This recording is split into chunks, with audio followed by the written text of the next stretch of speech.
guys, welcome back to Aray Kage Channel. Sekarang Aray mau membahas tips agar bolu kukus mekar sempurna dan tidak bantat. Lalu kesalahan utama yang membuat bolu kukus tidak mengembang. Tapi sebelum lanjut jangan lupa untuk klik tombol like dan subscribe karena subscribe itu gratis dan kamu akan terus mendapatkan info menarik dan pastinya sangat bermanfaat ya guys ya. Oke, dilanjut aja.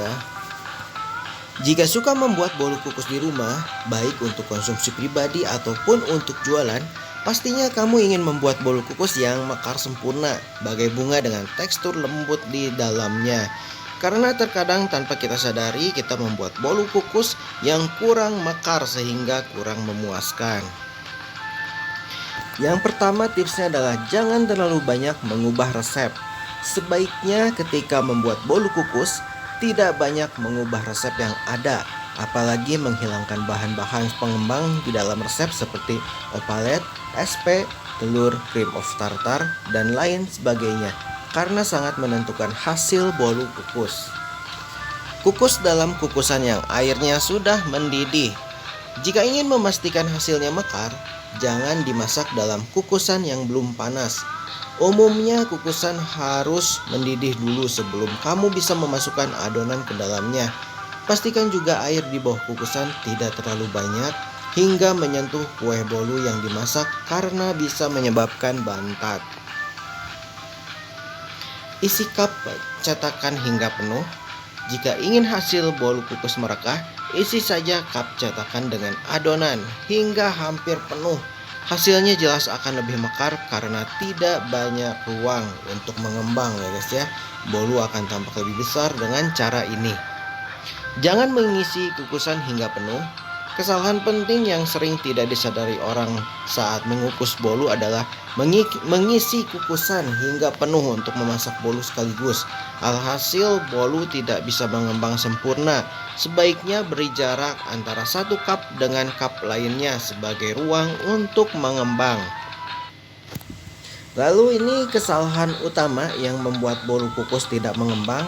Jika membuat bolu kukus terkadang orang mengalami banyak kegagalan. Salah satunya adalah bolu kukus yang tidak mengembang atau mekar dengan sempurna. Meskipun terkesan mudah, ternyata ada beberapa kesalahan yang bisa terjadi hingga bolu kukus tidak mengembang. Ini dia kesalahannya adalah pakai bahan yang tidak segar. Penting sekali memastikan menggunakan bahan-bahan yang masih baru atau segar, sehingga kualitas adonan juga baik. Ketika menggunakan bahan-bahan lama, entah itu tepung, telur, bahan pengembang atau yang lainnya, ada kemungkinan sudah tidak aktif atau kadaluarsa. Lalu bahan tidak suhu ruangan. Beberapa orang menyimpan mentega atau margarin, susu dan telur di dalam kulkas. Perbedaan suhu pada bahan yang digunakan sangat berpengaruh pada hasil bolu kukus. Ketika langsung digunakan akan sulit mengembang dan menghasilkan bolu kukus yang mengembang sempurna. Panci kukus belum panas. Jika menggunakan kukusan yang belum panas dan beruap benar, bukan hanya bolu kukus akan mengembang lebih lama, tapi juga ada kemungkinan bolu tidak mengembang sama sekali. Akhirnya bolu bantat, meskipun masih tetap enak dimakan tapi jadi padat, tidak sesuai harapan. Lalu terlalu sering membuka panci kukus. Meskipun penasaran, akan lebih baik tidak sering membuka panci kukusan. Cukup buka sekali ketika sudah yakin sudah matang dan mengembang. Udara panas yang seharusnya memasak adonan bolu jadi keluar dan harus mulai dari awal lagi. Akhirnya bolu kukus tidak jadi mengembang. Itu dia sekian kesalahan utama sehingga membuat bolu kukus tidak bisa mengembang dengan indah saat. Lalu penyebab kue ambles atau berlubang tengahnya ya guys ya.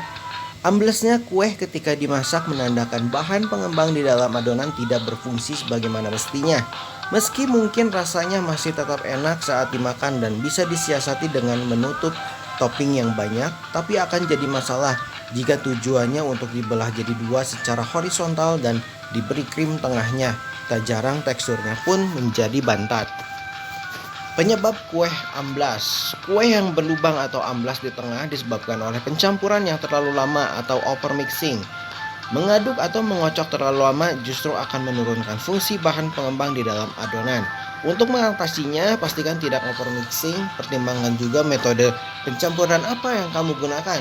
Biasanya ada teknik aduk balik dengan spatula ketika sudah mengembangkan telur untuk menjaga adonan tidak turun atau amblas saat dipanggang. Kue amblas juga bisa disebabkan suhu yang tidak sama pada adonan. Pastikan bahan yang digunakan berada di dalam suhu ruangan, tidak dingin baru keluar dari kulkas atau dalam keadaan panas. Penyebab sepele kue jadi bantat dan seret saat dimakan ya guys ya. Ketika membuat kue untuk pertama kali terkadang orang merasa gagal karena kuenya bantat. Ada banyak hal yang bisa menyebabkan kue yang di oven bantat, apalagi jika tidak mengikuti resep yang sesuai. Yang pertama adalah baking powder yang rusak. Bahan pengembang kue yang sudah lama biasanya rentan rusak. Itulah mengapa sebaiknya kamu pastikan dulu bahan-bahan yang akan dipakai baru dan masih aktif. Ketika baking powder tidak aktif secara alami, tidak lagi bisa mengembangkan kue ketika dipanggang. Lalu terlalu banyak gula. Kecuali kamu memang bertujuan membuat kue yang sangat manis, sebaiknya tidak berlebihan menggunakan gula, karena ternyata terlalu banyak gula juga bisa menyebabkan kue bantat. Jika ini permasalahannya, meskipun kue jadi bantat, tapi rasanya masih tidak. Dan yang terakhir adalah terlalu sedikit ragi. Menggunakan ragi yang cukup juga harus diperhatikan karena jika kurang maka efeknya tidak akan bisa membantu mengembangkan pada adonan yang dipanggang maupun dikukus seperti baking powder. Pastikan juga ragi yang akan dipakai masih aktif dengan cara dicairkan bersama air hangat dan gula sebelum dicampurkan ke adonan. Oke guys, sekian saja info dari AREKG Channel. Semoga info ini bermanfaat ya guys ya. Nantikan video selanjutnya dari AREKG Channel. Dan jangan lupa untuk klik tombol like dan subscribe ya guys ya. Oke, see you. Bye-bye.